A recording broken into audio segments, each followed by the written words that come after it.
La corbeta Gloria Scott. Autor Arthur Conan Doyle.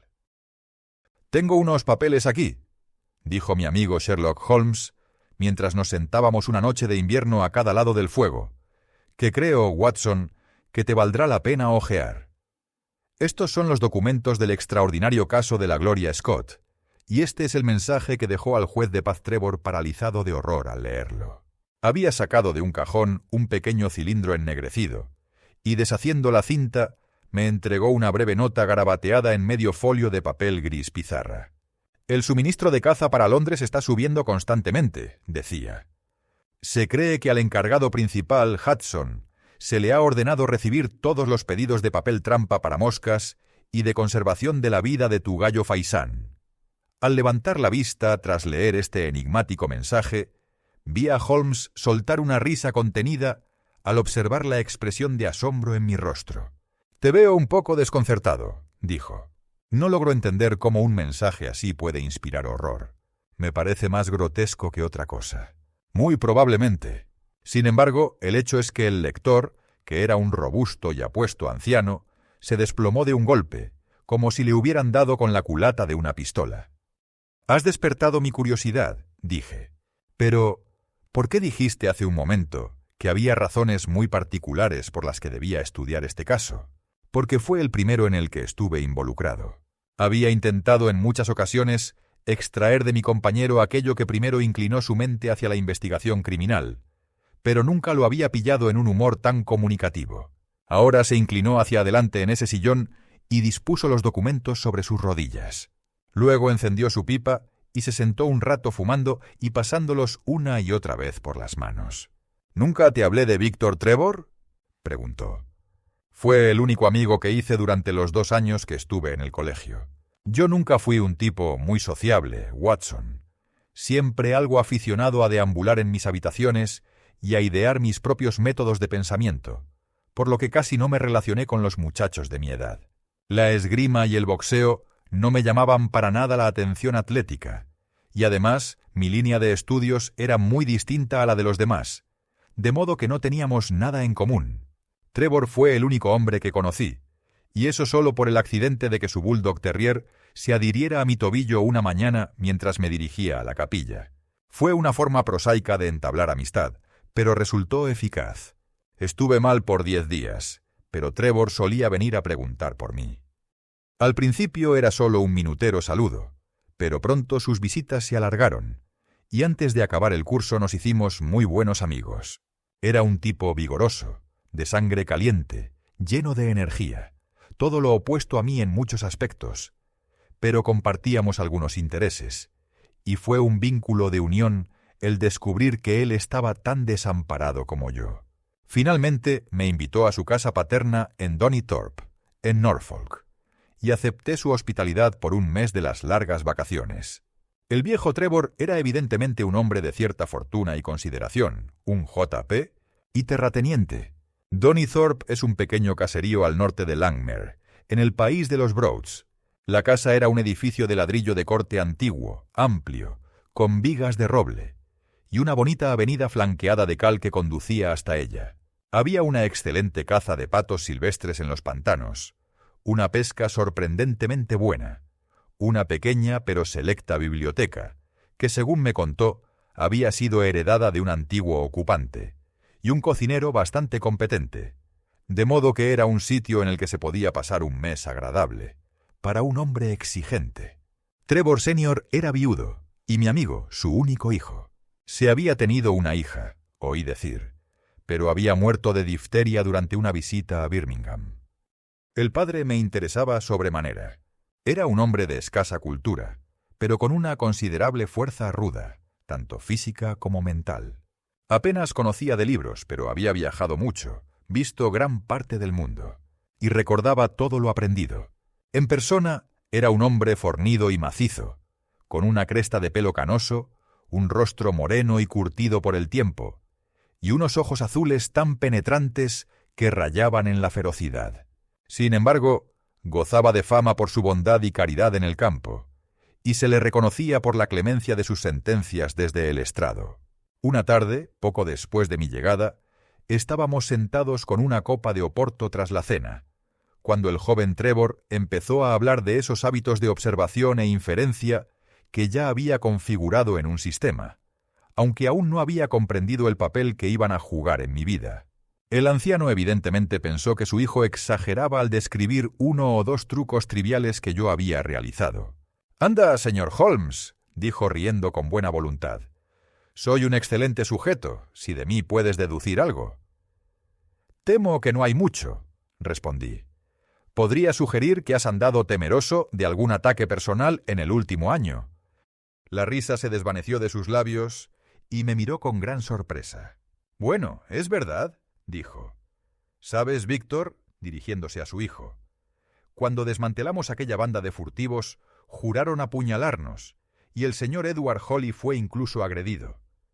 Desde entonces siempre he estado en alerta, aunque no tengo idea de cómo lo supiste». «Tienes un bastón muy elegante», respondí. «Por la inscripción noté que no lo tenías más de un año, pero te has tomado la molestia de perforar la cabeza y verter plomo fundido en el agujero para convertirlo en un arma formidable.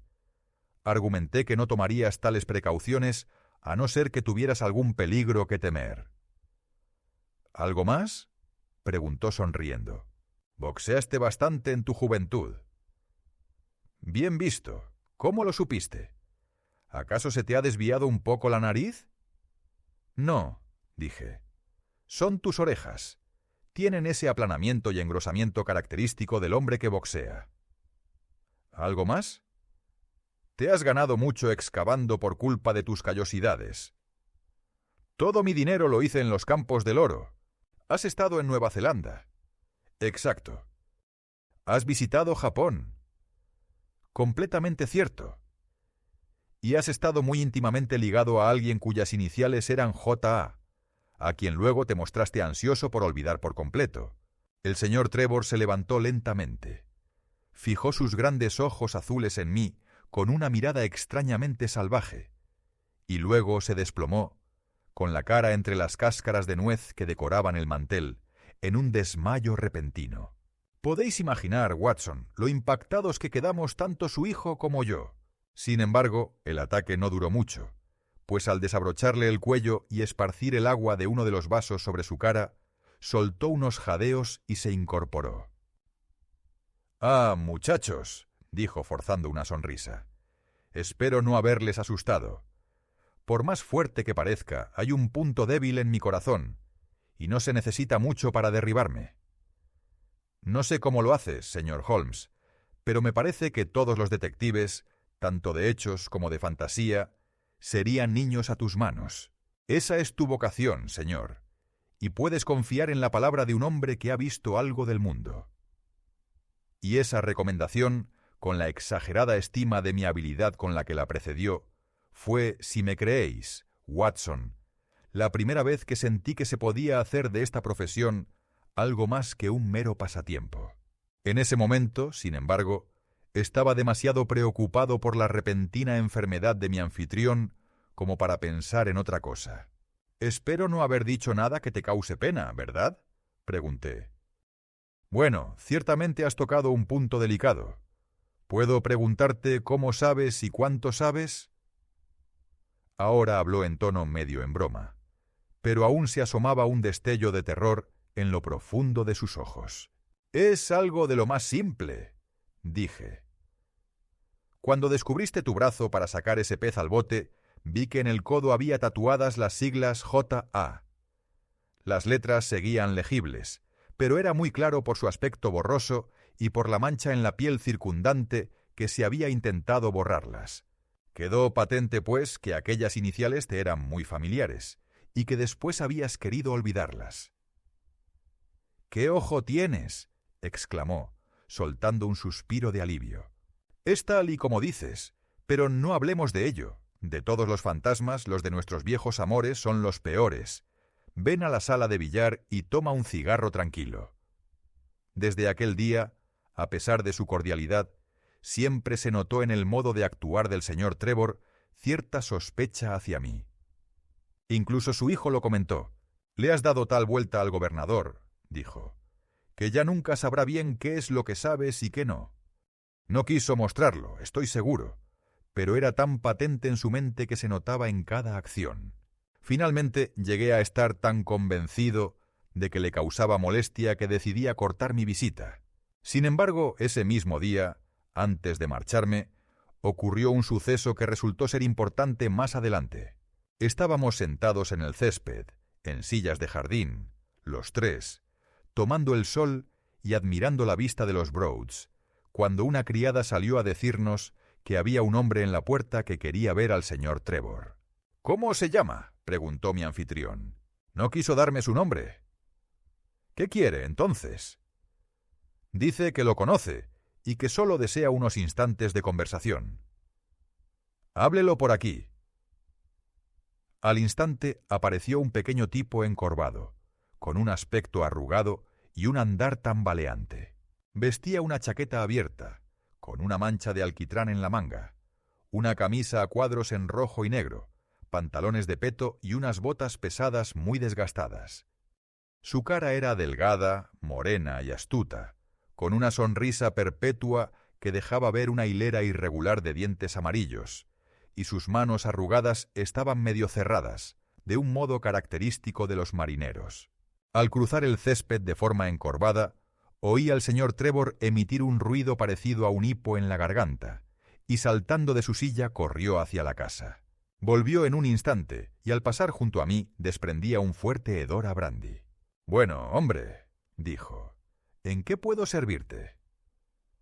El marinero se quedó mirándolo con los ojos achinados, y con la misma sonrisa de labios sueltos en el rostro.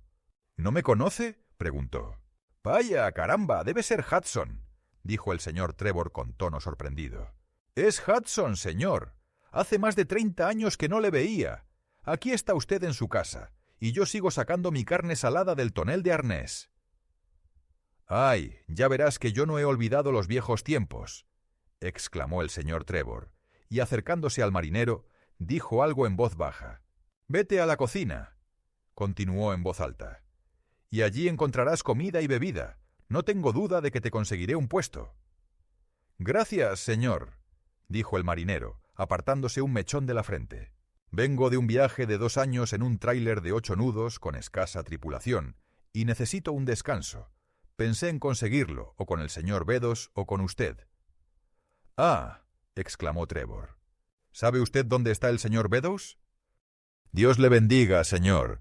Sé dónde están todos mis viejos amigos», dijo el tipo con una sonrisa siniestra, y se desplomó tras la criada rumbo a la cocina.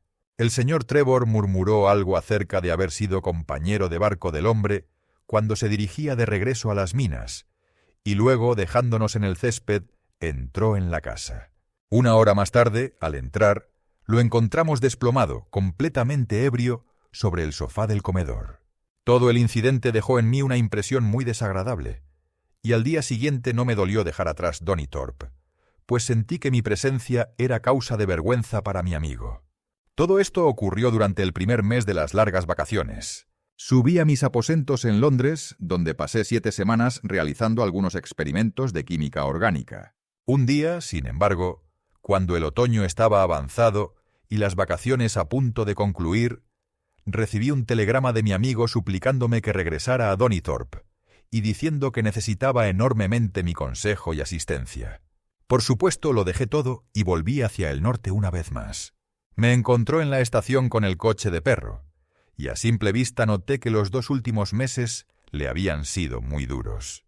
Había adelgazado, estaba preocupado, y había perdido el carácter ruidoso y jovial por el que se le conocía. «El gobernador está muriendo», fueron las primeras palabras que dijo. «¡Imposible!», exclamé. «¿Qué ocurre?». «Apoplejía. Shock nervioso. Ha estado al borde todo el día. Dudo que lo encontremos con vida». Como podéis imaginar, Watson, me horrorizó esta noticia inesperada. «¿Qué lo ha provocado?», pregunté. «Ah, ahí radica el asunto. Súbete al coche y lo discutimos mientras conducimos. ¿Recuerdas al tipo que vino la noche anterior justo antes de que te marcharas?». «Perfectamente». «¿Sabes quién fue al que dejamos entrar en la casa ese día?». «No tengo la menor idea». «Fue el mismísimo diablo, Holmes», exclamó. Lo miré atónito. Sí, fue el mismísimo diablo. Desde entonces no hemos tenido ni una hora de paz. El gobernador no ha vuelto a levantar la cabeza desde aquella tarde, y ahora la vida se le ha escapado y el corazón se le ha roto, todo por culpa de ese maldito Hudson. ¿Qué poder tenía entonces? Ah, eso es lo que daría por saber. El bondadoso, caritativo, buen viejo gobernador, ¿cómo pudo caer en las garras de un rufián así? Pero me alegro de que hayas venido, Holmes. Confío plenamente en tu juicio y discreción, y sé que me aconsejarás lo mejor. Avanzábamos a toda prisa por la lisa carretera rural, con el extenso paisaje de los Broads brillando con la luz roja del sol poniente. Desde un bosquecillo a nuestra izquierda ya distinguía las altas chimeneas y el asta de bandera que señalaban la residencia del terrateniente. «Mi padre hizo de jardinero al tipo», dijo mi compañero, «y luego, al no contentarse con ello, lo ascenderon a mayordomo. La casa parecía estar a su merced, y él andaba por ahí haciendo lo que le daba la gana. Las criadas se quejaban de sus hábitos de borrachera y de su lenguaje soez. El viejo les subió el sueldo a todas para compensarles la molestia. El hombre se llevaba el bote y la mejor pistola de mi padre para darse sus jueguitos de tiro. Y todo eso con una cara tan insolente, burlona y altanera, que yo lo habría derribado 20 veces si hubiese sido de mi edad. Te digo, Holmes, que tuve que contenerme a pulso todo este tiempo, y ahora me pregunto si, de haberme soltado un poco más, habría sido un hombre más sabio, pues las cosas fueron de mal en peor con nosotros, y ese maldito Hudson se volvió cada vez más entrometido, hasta que un día, al responder con insolencia a mi padre en mi presencia, lo agarré por los hombros y lo eché de la habitación. Se alejó arrastrando la cara, con 2 ojos venenosos que amenazaban más de lo que su lengua podía, yo no sé, soltar. No sé qué ocurrió entre el pobre viejo y él después de eso, pero al día siguiente mi padre se me acercó y me preguntó si me importaría disculparme con Hudson. Me negué, como podéis imaginar, y le pregunté a mi padre cómo podía permitir a un desgraciado tomar semejante libertad con él y su casa. «Ah, muchacho», dijo él, «hablar está bien, pero no sabes en qué situación me encuentro. Pero lo sabrás, Víctor. Me aseguraré de que sepas, pase lo que pase. No creerías el daño que ha hecho tu pobre padre, ¿verdad, chaval?» Se emocionó sobremanera y se encerró en el estudio durante todo el día, donde pude ver por la ventana que escribía con afán. Esa tarde llegó lo que me pareció un gran alivio, pues Hudson nos dijo que se iba a marchar.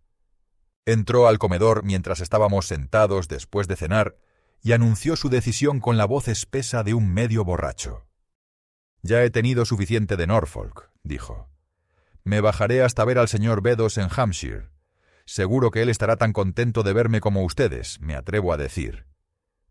«Espero, Hudson, que no te vayas con rencor», dijo mi padre con una cortesía que hizo hervir mi sangre.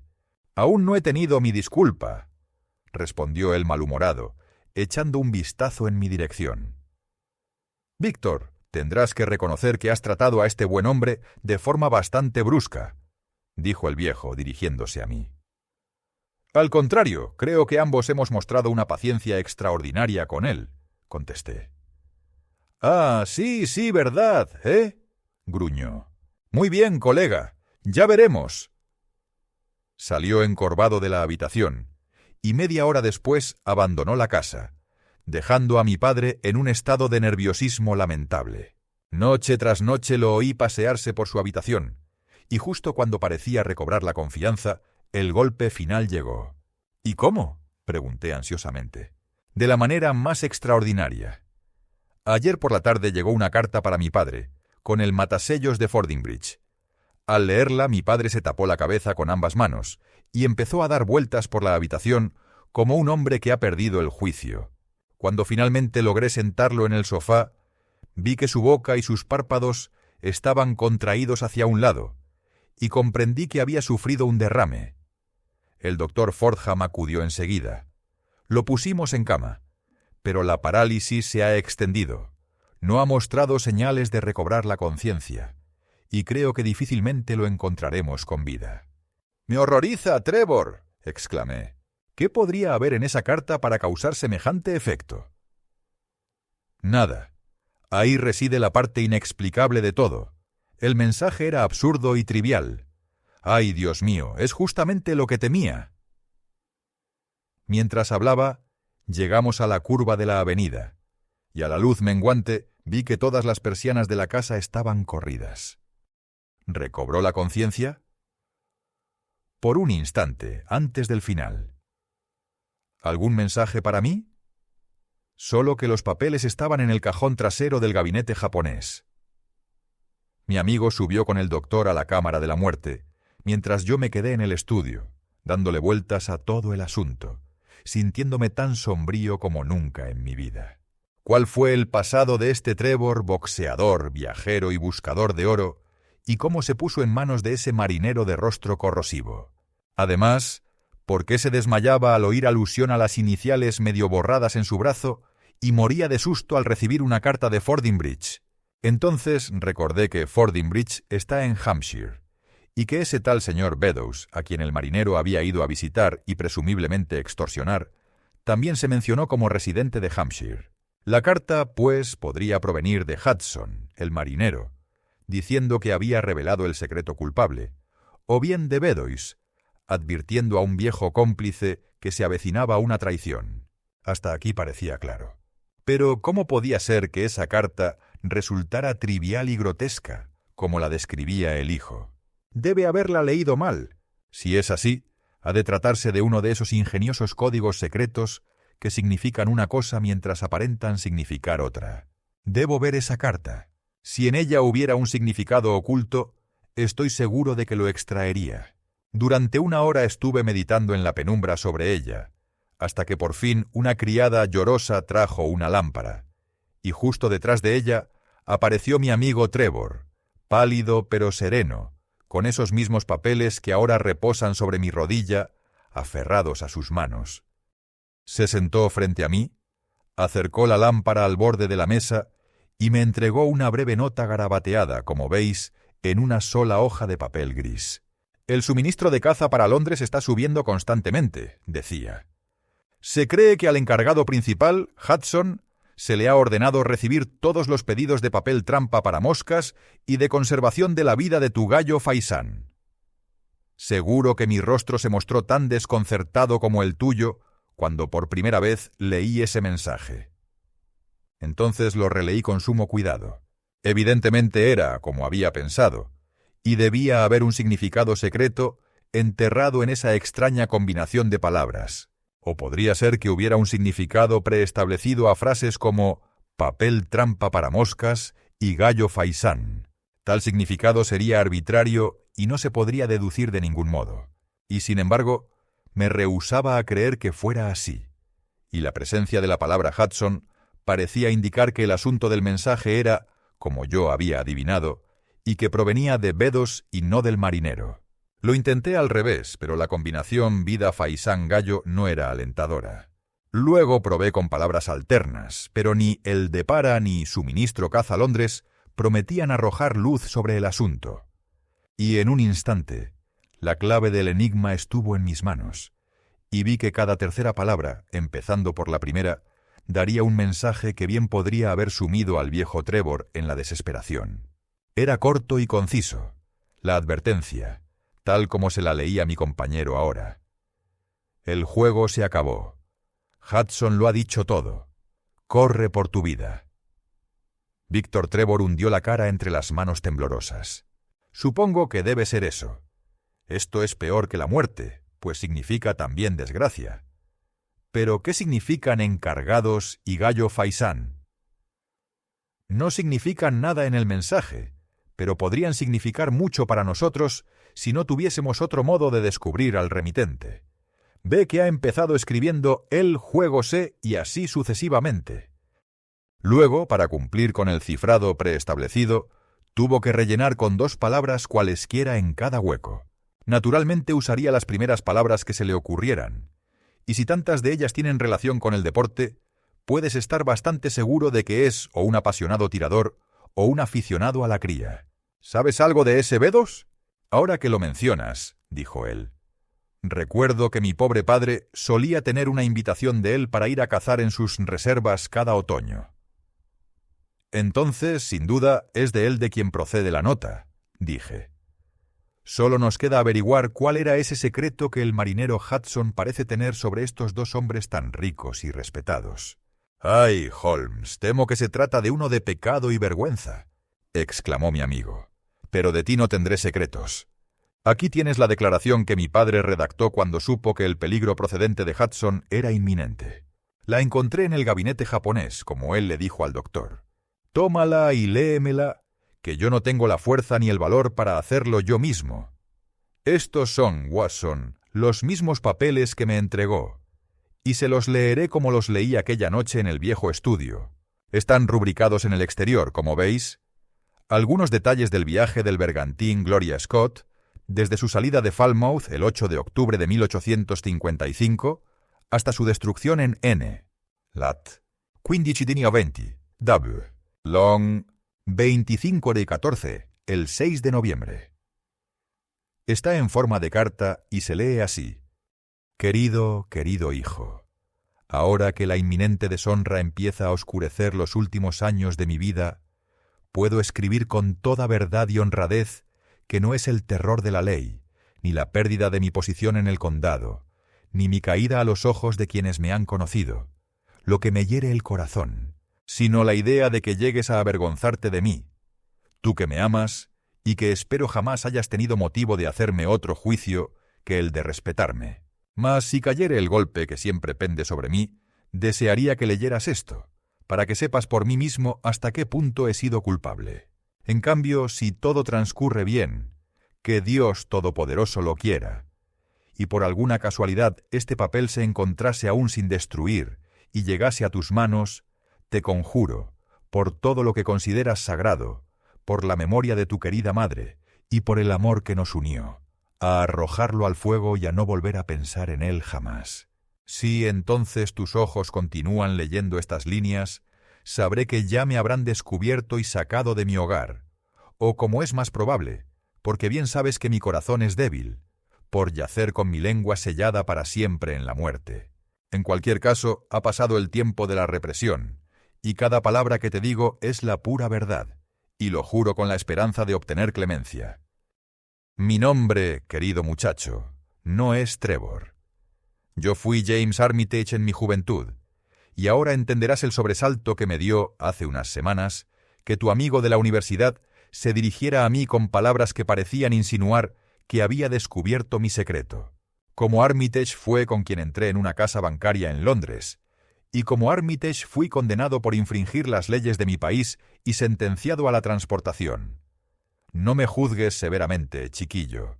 Fue una deuda de honor, por así llamarla, que tuve que pagar, y usé dinero que no me pertenecía, con la certeza de poder reponerlo antes de que hubiera posibilidad de que se notase la falta. Pero la peor de las desgracias me siguió. El dinero que había calculado jamás llegó, y un prematuro examen de cuentas descubrió mi déficit. El asunto pudo haberse tratado con indulgencia, pero las leyes se aplicaban con mayor severidad hace 30 años que en la actualidad, y en mi 23º cumpleaños me vi encadenado como delincuente junto a otros 37 convictos en los entrecubiertas del bergantín Gloria Scott, con destino a Australia. Era el año 55, cuando la guerra de Crimea estaba en su apogeo, y los viejos barcos de convictos se usaban ampliamente como transportes en el Mar Negro. El gobierno se vio, por tanto, obligado a utilizar naves más pequeñas y menos adecuadas para enviar a sus prisioneros. La Gloria Scott había estado en el comercio del té chino, pero era una nave anticuada, de proa pesada y de gran eslora, y los nuevos Clipper la habían dejado obsoleta. Era un barco de 500 toneladas, y además de sus 38 reclusos, llevaba 26 tripulantes, 18 soldados, un capitán, 3 oficiales, un doctor, un capellán y 4 vigilantes. Éramos en total casi 100 almas cuando zarpamos de Falmouth. Los tabiques entre las celdas de los convictos, en lugar de ser de grueso roble, como es habitual en los barcos de convictos, eran bastante delgados y frágiles. El hombre que estaba junto a mí, en la parte de popa, fue uno que me llamó especialmente la atención cuando nos llevaron al muelle. Era un joven de rostro claro y sin vello, de nariz larga y delgada, y con unas mandíbulas que parecían de cascanueces. Llevaba la cabeza muy erguida, andaba con un porte altivo, y sobre todo, era notable por su extraordinaria estatura. No creo que ninguno de nosotros alcanzara su hombro, y estoy seguro de que medía al menos 6 pies y medio. Era extraño, entre tantos rostros tristes y fatigados, ver uno lleno de energía y determinación. Me alegré entonces de descubrir que era mi vecino, y me alegré aún más cuando en plena noche oí un susurro cerca de mi oído y vi que había logrado cortar una abertura en la tabla que nos separaba. «Hola, amigo», dijo él. «¿Cómo te llamas y para qué estás aquí?» Yo le respondí y a mi vez le pregunté con quién hablaba. «Soy Jack Prendergast», dijo. «Y por Dios, aprenderás a bendecir mi nombre antes de que termines conmigo». Recordé haber oído hablar de su caso, pues había causado una inmensa sensación en todo el país algo antes de mi propia detención. Era un hombre de buena familia y gran capacidad, pero de vicios incurables, que mediante un ingenioso sistema de fraude había obtenido enormes sumas de dinero de los principales comerciantes de Londres. «¡Ja, ja! ¿Recuerdas mi caso?», dijo él con orgullo. «Muy bien, en efecto». «Entonces, ¿acaso recuerdas algo extraño al respecto?». «¿Qué fue eso, entonces? ¿Acaso no tuve casi $250,000? Así se decía. Pero nada se recuperó, ¿verdad?». «No». «Pues, ¿dónde crees que está el remanente?», preguntó. «No tengo idea», contesté. «Justo entre mi dedo y mi pulgar. Por Dios, tengo más libras a mi nombre que pelos en tu cabeza. Y si tienes dinero, hijo, y sabes manejarlo y gastarlo, puedes lograr cualquier cosa. Ahora no te imaginas que un hombre capaz de cualquier cosa se va a desgastar sentado en la asquerosa bodega de un viejo cascarón de coasta china, repleto de ratas y escarabajos.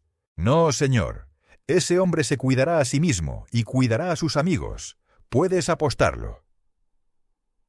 Esa era su forma de hablar, y al principio pensé que no significaba nada.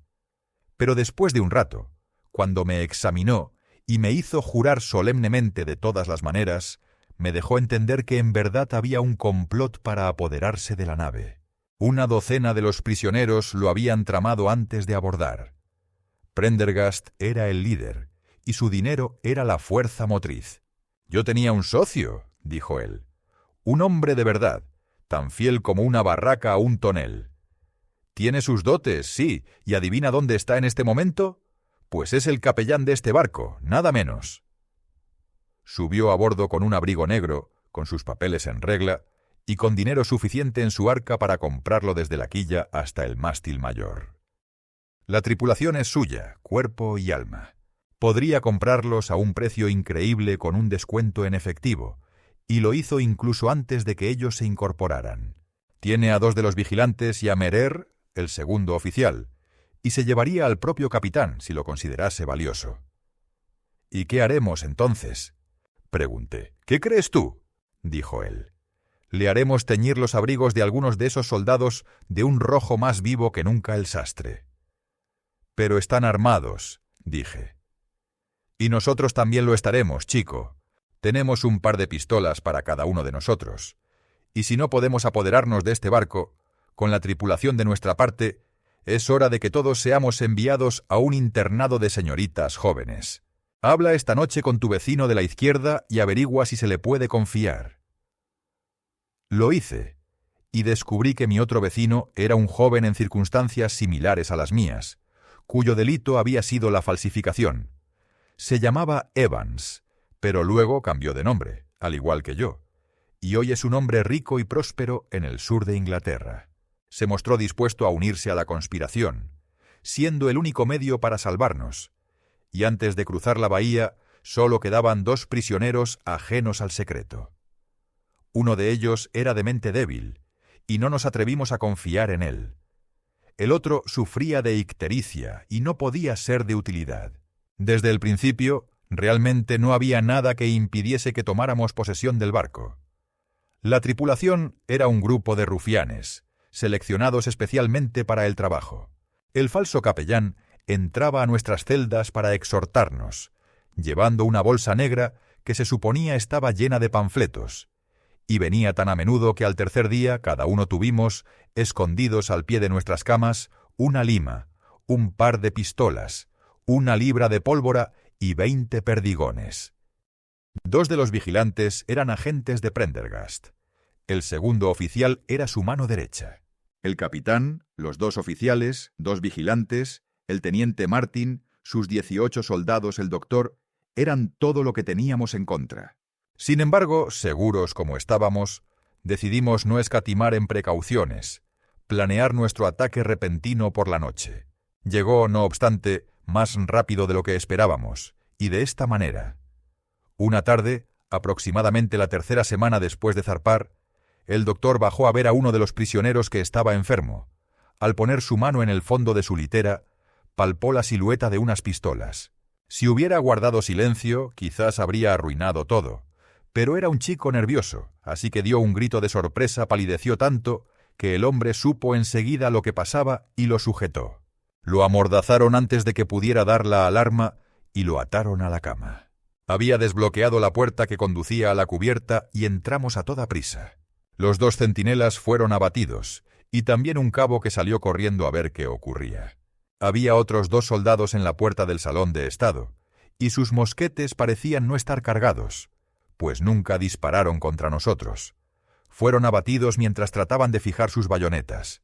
Luego nos precipitábamos a la cabina del capitán, pero al empujar la puerta se produjo una explosión interna, y allí yacía él con su cerebro salpicado sobre la carta del Atlántico que estaba clavada en la mesa, mientras el capellán se situaba, con una pistola humeante en la mano al codo. Los 2 oficiales habían sido apresados por la tripulación, y parecía que todo el asunto estaba resuelto. El salón de estado fue el siguiente a la cabina, y nos amontonamos allí y caímos sobre los sofás, hablando todos juntos, ya que estábamos completamente embriagados de la sensación de haber recuperado la libertad. Había casilleros por doquier, y Wilson, el falso capellán, derribó uno de ellos y sacó una docena de jerez oscuro. Destapamos las botellas, vertimos el licor en vasos, y estábamos justo echándoselos, cuando, de repente y sin aviso, se oyó el estruendo de mosquetes en nuestros oídos, y el salón se llenó de humo hasta que no se podía ver la otra orilla de la mesa. Cuando se despejó, el lugar estaba hecho un caos. Wilson y otros 8 se retorcían unos sobre otros en el suelo, y la sangre y el jerez oscuro sobre aquella mesa me enferman ahora al recordarlo. Estábamos tan espantados con la escena que creo que habríamos abandonado la empresa si no hubiera sido por Prendergast. Él bramó como un toro y se lanzó hacia la puerta con todos los que aún quedaban con vida a sus espaldas. Corrimos afuera, y allí, en la popa, estaban el teniente y 10 de sus hombres. Las claraboyas oscilantes sobre la mesa del salón se habían dejado entreabiertas, y habían disparado contra nosotros por una rendija. Les alcanzamos antes de que pudieran recargar, y se defendieron como hombres. Pero teníamos la ventaja, y en 5 minutos todo había terminado. ¡Dios mío!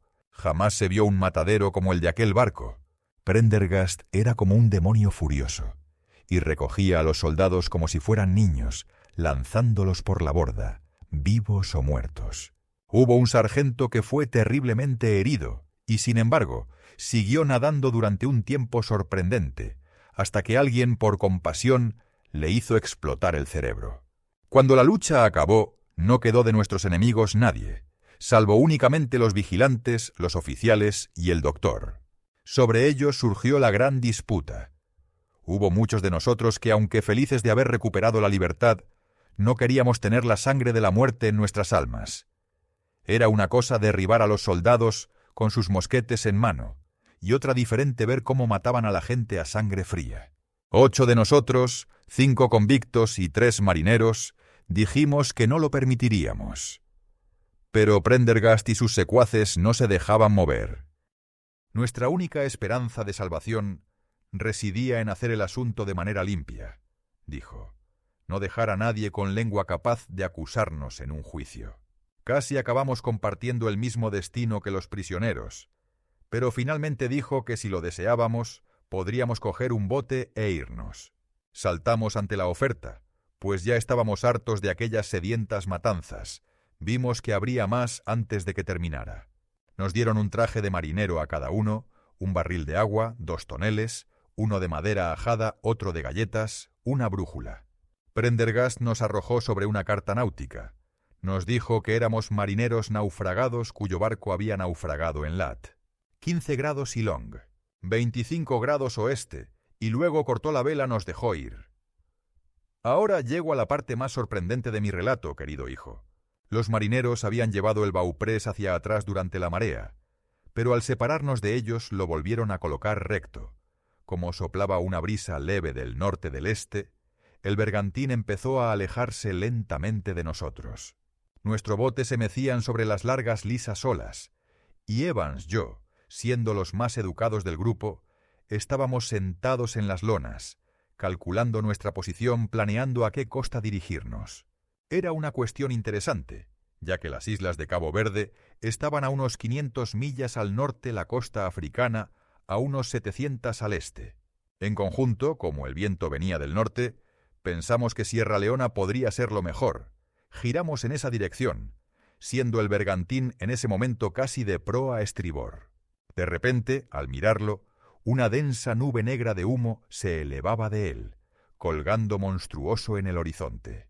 Unos segundos después, un estruendo como el trueno estalló en nuestros oídos, y cuando el humo se disipó, no quedó rastro alguno de la Gloria Scott. En un instante giramos la proa del bote de nuevo y tiramos con todas nuestras fuerzas hacia el lugar donde la bruma aún marcaba, sobre el agua, la escena de aquella catástrofe. Nos llevó una larga hora llegar hasta allí, y al principio temimos haber llegado demasiado tarde para salvar a alguien. Un bote hecho jirones y varias cajas y fragmentos de botavara, subiendo y bajando en las olas, nos mostraron dónde había naufragado la nave, pero no había señales de vida, y estábamos a punto de desistir en la desesperación cuando oímos un grito de auxilio y vimos a cierta distancia un trozo de escombro con un hombre tendido sobre él.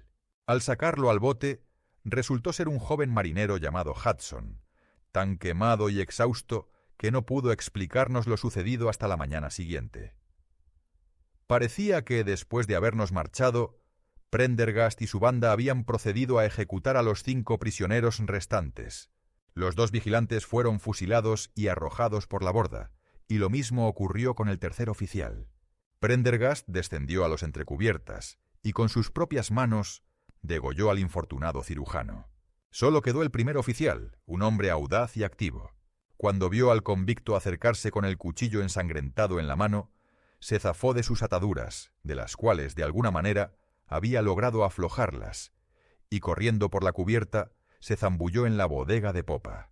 Una docena de convictos, que bajaron con sus pistolas en busca de él, lo encontraron con una cajita de fósforos en la mano, sentado junto a un barril de pólvora, uno de los 100 que había a bordo, y jurando que volaría a todos si le molestaban de alguna forma.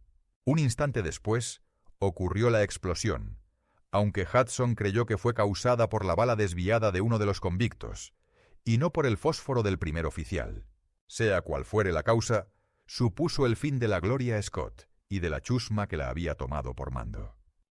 Así, en pocas palabras, querido hijo, es la historia de ese terrible negocio en el que me vi envuelto. Al día siguiente fuimos recogidos por la goleta Hotspur, con rumbo a Australia, cuyo capitán no tuvo dificultad en creer que éramos los sobrevivientes de un barco de pasajeros naufragado. El transportista Gloria Scott fue declarado por la Armada como perdido en el mar, y nunca se supo nada de su verdadero destino. Tras un viaje excelente, la Hotspur nos desembarcó en Sydney, donde Evans y yo cambiamos de nombre y nos dirigimos a las minas, donde, entre las multitudes que se congregaban de todas las naciones, no tuvimos dificultad en perder nuestras antiguas identidades. El resto no hace falta que lo relate. Prosperamos, viajamos, regresamos a Inglaterra como ricos coloniales y compramos fincas. Durante más de 20 años llevamos vidas pacíficas y útiles, y pensamos que nuestro pasado había quedado enterrado para siempre. Imagina entonces mis sentimientos cuando en el marinero que vino a vernos reconocí de inmediato al hombre que había sido recogido del naufragio. De alguna manera me había rastreado y se había propuesto vivir a expensas de nuestros temores. Ahora comprenderás cómo fue que luché por mantener la paz con él, y en cierta medida simpatizarás conmigo ante los temores que me invaden. Ahora que ha pasado de mí a su otra víctima, portando amenazas en la lengua. Debajo, con una letra tan temblorosa que apenas se distinguía, estaba escrito: Bedos escribe en clave para decir que H lo ha dicho todo. Dulce Señor, ten piedad de nuestras almas. Ese fue el relato que le leí aquella noche al joven Trevor. Y creo, Watson, que dadas las circunstancias fue muy dramático. El buen hombre quedó destrozado y se marchó a la plantación de té en Terai, donde oigo que le va bien. En cuanto al marinero y a Bedos, ninguno se supo volver a ver después del día en que se escribió la carta de advertencia. Ambos desaparecieron por completo. No se interpuso ninguna denuncia ante la policía, de modo que Bedos confundió una amenaza con una acción. Se vio a Hudson merodeando, y la policía creyó que había eliminado a Bedos y huido. Por mi parte, creo que la verdad fue exactamente la opuesta. Me parece muy probable que Bedos, llevado al extremo de la desesperación y creyéndose ya traicionado, se vengara de Hudson y huyera del país con todo el dinero que pudiera conseguir. Esos son los hechos del caso, doctor. Y si le son de alguna utilidad para su colección, estoy seguro de que le servirán de todo corazón.